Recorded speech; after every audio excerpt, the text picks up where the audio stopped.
Hi hello welcome back our YouTube channel.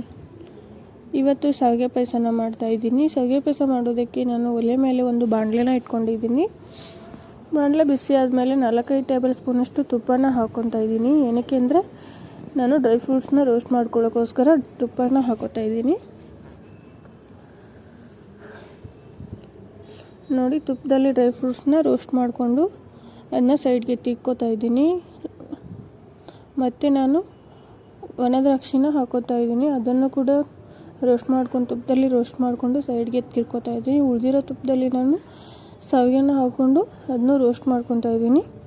ಒಂದು ಗ್ಲಾಸಿಗೆ ಮೆಜರ್ಮೆಂಟ್ಗೆ ಅಂತ ಒಂದು ಗ್ಲಾಸ್ ತಗೊಂಡಿದ್ದೆ. ಆ ಗ್ಲಾಸಿಂದ 2 ಗ್ಲಾಸಷ್ಟು ನಾನು ಒಂದೂವರೆ ಗ್ಲಾಸಷ್ಟು ಶಾವಿಗೆನ ತಗೊಂಡಿದ್ದೀನಿ.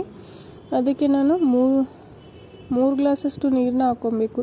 ಶಾವಿಗೆ ಚೆನ್ನಾಗಿ ಕುದಿಬೇಕು, ಯಾಕೆಂದರೆ ಮಕ್ಕಳೆಲ್ಲ ತಿಂತಿರ್ತಾರೆ, ಗೋಧಿಯಿಂದ ಆಗಿರುತ್ತೆ. ಸೊ ನಾವು ಚೆನ್ನಾಗಿ ಕುದಿಸ್ಬೇಕಾಗುತ್ತೆ.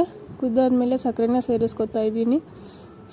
ನೋಡಿ, ಕುದ್ದಿದೆ. ನಾನು 2 ಗ್ಲಾಸಷ್ಟು ಹಾಲನ್ನ ಹಾಕ್ಕೊಂಡು ಚೆನ್ನಾಗಿ ಮಿಕ್ಸ್ ಮಾಡಿಕೊಂಡು ಕೊನೆಯದಾಗಿ ಡ್ರೈ ಫ್ರೂಟ್ಸ್ನ ಸೇರಿಸ್ಕೊಂಡ್ರೆ ಶಾವಿಗೆ ಪಾಯಸ ರೆಡಿ ಆಗುತ್ತೆ. Thank you for watching this video.